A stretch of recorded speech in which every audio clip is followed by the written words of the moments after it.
Hi friends, welcome to Ore Macha YouTube channel. IPL 2025లో match number 35లో వచ్చేసరికి ఢిల్లీ క్యాపిటల్తోని గుజరాత్ టైటన్స్ అయితే తలబడబోతున్నాయి.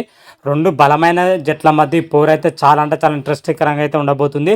అయితే ఈ మ్యాచ్లో వచ్చేసరికి ఇరు జట్ల యొక్క ప్లేయింగ్ లెవెన్ ఎలా ఉంటుంది, ఏ విధంగా ఉంటుంది, అసలు బలాలు ఏంటి, బలహీనతలు ఏంటి, ప్రజెంట్ పాయింట్ టేబుల్లో వీళ్ళు ఏ పొజిషన్లో ఉండడం జరిగింది, ప్లే ఆఫ్ ఆశలు ఏ విధంగా ఉన్నాయి రెండు టీంలకు, అదేవిధంగా మ్యాచ్ వచ్చేసరికి ఎక్కడ జరగబోతుంది, అక్కడ పిచ్ రిపోర్ట్ ఎలా ఉండబోతుంది, మ్యాచ్ ప్రిడిక్షన్ ఏ విధంగా ఉండబోతుంది, వీటన్నిటి గురించి క్లియర్ కట్గా తెలుసుకునే ముందు మా ఛానల్ అయితే సబ్స్క్రైబ్ చేసుకోండి. పక్కన ఉన్న బెల్ ఐకాన్ మాత్రమైతే క్లిక్ చేసి పెట్టుకోండి. ఫర్దర్గా మీ వీడియోలు అప్లోడ్ చేసాం మీకు నోటిఫికేషన్ వస్తుంది.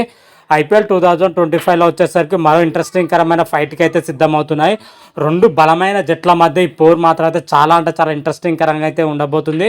ఈ సీజన్లో మ్యాచ్ నెంబర్ 35లో వచ్చేసరికి గుజరాత్ టైటన్స్తోని ఢిల్లీ క్యాపిటల్ అయితే తలబడబోతుంది. మ్యాచ్ మాత్రం అయితే చాలా ఉత్కంఠంగా జరిగే అవకాశం అయితే కనిపిస్తున్నాయి. ఎందుకంటే రెండు బలమైన జట్ల మధ్య పోరు మాత్రమైతే ఒక ఫైనల్ మ్యాచ్ ఎలా ఉంటుంది, ఈ మ్యాచ్ కూడా అలా ఉండే అవకాశం అయితే కనిపిస్తున్నాయి. ఈ మ్యాచ్ వచ్చేసరికి అహ్మదాబాద్లోని నరేంద్ర మోడీ స్టేడియంలో ఈ మ్యాచ్ అయితే జరగబోతున్నాయి.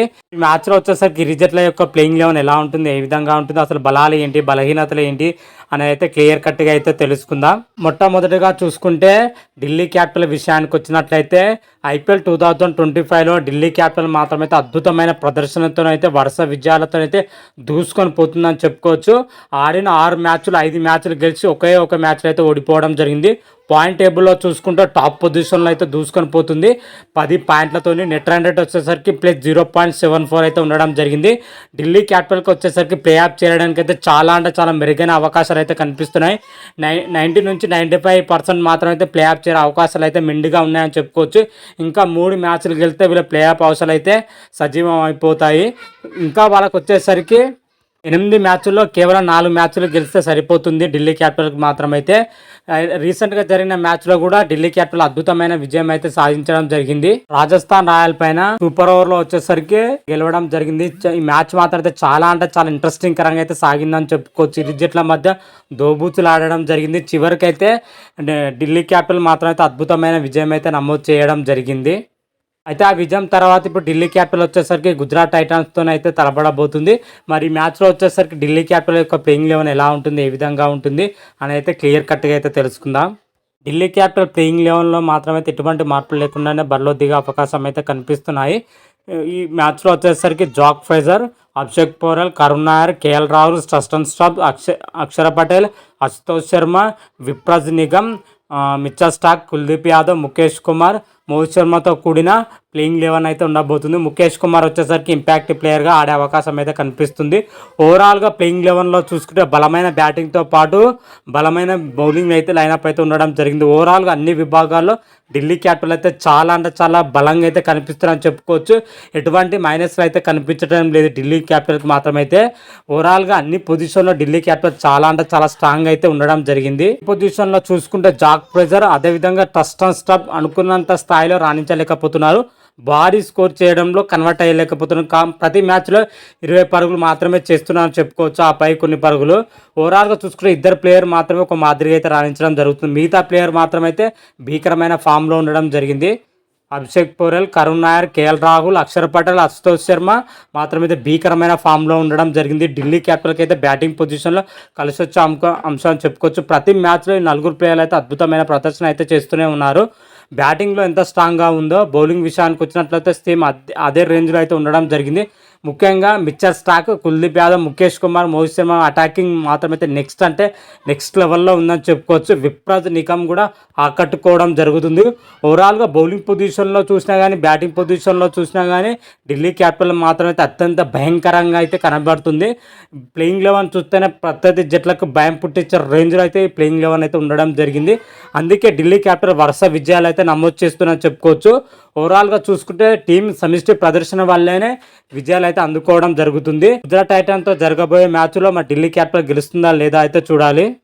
అదేవిధంగా గుజరాత్ టైటన్స్ విషయానికి వచ్చినట్లయితే గుజరాత్ టైటన్ ఈ సీజన్లో మాత్రం అయితే అద్భుతమైన ప్రదర్శన అయితే చేస్తుందని కూడా చెప్పుకోవచ్చు. ఓవరాల్గా 6 మ్యాచ్లు ఆడిన గుజరాత్ టైటన్స్ 4 మ్యాచ్లు గెలిచి 2 మ్యాచ్లు అయితే ఓడిపోవడం జరిగింది. పాయింట్ టేబుల్లో చూసుకుంటే సెకండ్ పొజిషన్లో అయితే దూసుకొని పోతుంది 8 పాయింట్లతోటి. నెట్ రన్ రేట్ వచ్చేసరికి +108 అయితే ఉండడం జరిగింది. ఓవరాల్గా చూసుకుంటే గుజరాత్ టైటన్స్ అయితే మంచి ప్రదర్శన అయితే కనబరుస్తుందని చెప్పుకోవచ్చు. కాకపోతే గత మ్యాచ్లో మాత్రమైతే అనూహ్యంగా గుజరాత్ టైటన్స్ అయితే ఓడిపోవడం జరిగింది. లక్నో సూపర్ జాయింట్తో జరిగిన మ్యాచ్లో 6 వికెట్ల తేడాతో ఘోరంగా అయితే ఓడిపోవడం జరిగింది. చివరి వరకు గట్టి ఫైట్ ఇచ్చినా కానీ చివరిలో లక్నో బ్యాటర్ రాణించడంతో అయితే ఓటమి అయితే ఖరారైంది గుజరాత్ టైటన్స్ మాత్రం అయితే. ఆ మ్యాచ్లో అయితే బ్యాటింగ్లో కానీ బౌలింగ్లో కానీ మంచి ప్రదర్శన చేశారు. కాకపోతే లక్ కలిసి రాలేదని కూడా చెప్పుకోవచ్చు. కాకపోతే ఫీల్డింగ్లో కొన్ని తప్పిదాల వలన గుజరాత్ టైటన్స్ ఆ మ్యాచ్లో అయితే ఓడిపోవడం జరిగింది. అయితే ఆ ఓటమి తర్వాత ఇప్పుడు గుజరాత్ టైటన్స్ వచ్చేసరికి ఢిల్లీ క్యాపిటల్తో అయితే తలబడబోతుంది. మరి ఈ మ్యాచ్లో వచ్చేసరికి గుజరాత్ టైటన్స్ యొక్క ప్లేయింగ్ లెవెన్ ఎలా ఉంటుంది, ఏ విధంగా ఉంటుంది ఒకసారి చూసుకుంటే, ప్లేయింగ్ లెవెన్ చూసుకుంటే గత మ్యాచ్లో ఏ విధంగా ఉందో సేమ్ అదే ప్లేయింగ్ లెవెన్తో అయితే బరిలో దిగే అవకాశం ఉంది. ఎటువంటి మార్పులు అయితే చేయకపోవచ్చు ప్రజెంట్ వరకు అయితే అందుతున్న సమాచారం. ఒకసారి చూసుకుంటే Shubman Gill, Jos Buttler, Sai Sudharsan, Washington Sundar, Rutherford, Shahrukh Khan, Rahul Tripathi, Rashid Khan, Sai Kishore, Mohammed Siraj, Prasidh Krishna, Harshad Khan వచ్చేసరికి ప్లేయింగ్ లెవెన్లో అయితే ఉండే అవకాశం అయితే కనిపిస్తుంది. ప్రసిద్ధ్ కృష్ణ వచ్చేసరికి ఇంపాక్ట్ ప్లేయర్గా ఆడే అవకాశం అయితే కనిపిస్తుందని చెప్పుకోవచ్చు. ఓవరాల్గా ప్లేయింగ్ లెవెన్లో చూసుకుంటే గుజరాత్ టైటన్స్ అయితే చాలా అంటే చాలా స్ట్రాంగ్ అయితే ఉండడం జరిగింది. అటు బ్యాటింగ్ పొజిషన్లో అయినా చూసుకున్నా కానీ, అదేవిధంగా బౌలింగ్ పొజిషన్లో చూసుకున్నా కానీ, ఓవరాల్గా చూసుకున్నా కానీ అన్ని విభాగాలు చాలా అంటే చాలా స్ట్రాంగ్ అయితే ఉండడం బ్యాటింగ్ పొజిషన్లో కొంచెం మైనస్లు ఉన్నా కానీ బౌలింగ్ పొజిషన్లో మాత్రం అయితే చాలా అంటే చాలా స్ట్రాంగ్ అయితే ఉండడం జరిగింది. ముఖ్యంగా పవర్ ప్లేలో అటాకింగ్ ప్లేయర్ అయిన మహమ్మద్ సిరాజ్ మాత్రం అయితే నెక్స్ట్ లెవెల్లో రాణించడం జరుగుతుంది. అదేవిధంగా డెత్ ఓవర్లో వచ్చేసరికి ప్రసిద్ధ్ కృష్ణ, హర్షద్ ఖాన్ అయితే ఆకట్టుకోవడం జరుగుతుంది. అదేవిధంగా సాయి కిషోర్ స్పెషలిస్ట్ స్పిన్నర్గా, రషీద్ ఖాన్ స్పెషలిస్ట్ స్పిన్నర్గా అటాకింగ్ అయితే ఉండడం జరిగింది. పేస్ బౌలింగ్లో ఎంత బలం ఉందో స్పిన్ బౌలింగ్లో కూడా సేమ్ అదే రేంజ్లో అయితే ఉండడం జరిగింది. ఓవరాల్గా బౌలింగ్ డిపార్ట్మెంట్లో గుజరాత్ టైటన్స్కి అయితే తిరుగులేదని కూడా చెప్పుకోవచ్చు. బౌలింగ్ మాత్రం అయితే చాలా స్ట్రాంగ్ ఉండడం జరిగింది. అదేవిధంగా బ్యాటింగ్ పొజిషన్లో చూసుకుంటే గుజరాత్ టాప్ ఆర్డర్ బ్యాట్స్మెన్ అయితే భీకరమైన ఫామ్లో ఉండడం జరిగింది. శుభ్మన్ గిల్ కానీ, జోస్ బట్లర్ కానీ, సాయి సుదర్శన్ కానీ భీకరమైన ఫామ్లో ఉండడం జరిగింది. అదేవిధంగా వాషింగ్టన్ సుందర్, రూథర్ఫర్డ్ మాత్రమైతే తనదైన స్టైల్లో ఆకట్టుకోవడం జరుగుతుంది. ఏమైనా మైనస్లు ఉన్నాయంటే షారుఖ్ ఖాన్, రాహుల్ త్రిపాఠి మాత్రమే అనుకున్నంత స్థాయిలో అయితే వీరిద్దరు ప్లేయర్ రాణించలేకపోతున్నారు.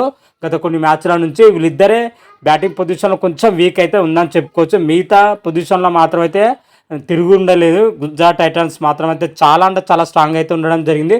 ఓవరాల్గా చూసుకుంటే అటు బ్యాటింగ్లో కానీ బౌలింగ్లో కానీ భీకరమైన ఫామ్లో అయితే ఉండడం జరిగింది. ప్లేయర్స్ మాత్రమైతే మెజార్టీగా చూసుకుంటే బలాలే ఎక్కువగా ఉన్నాయి కానీ బలహీనతలు అయితే చాలా తక్కువగానే కనిపిస్తున్నాయి గుజరాత్ టైటన్ టీం విషయంలో చూసుకుంటే మాత్రమైతే.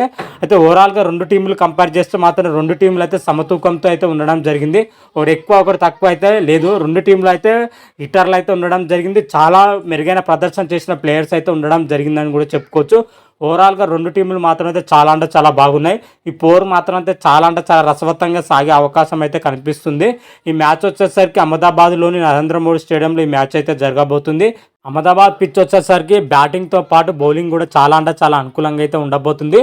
అటు ఫాస్ట్ బౌలింగ్ కానీ అదేవిధంగా స్పిన్ బౌలింగ్ అంతా అనుకూలించకపోవచ్చు కానీ ఫాస్ట్ బౌలింగ్ అయితే చాలా అనుకూలంగా అయితే ఉండబోతుంది.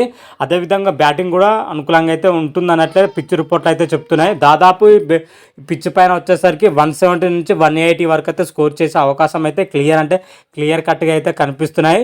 కాకపోతే పిచ్ పైన చూసుకుంటే టాస్ అయితే కీలకం కాకపోవచ్చు కానీ సెకండ్ ఇన్నింగ్స్లో బ్యాటింగ్ చేస్తే మాత్రం అయితే కొంచెం విజయ అవకాశాలు అయితే ఎక్కువగానే ఉంటాయి.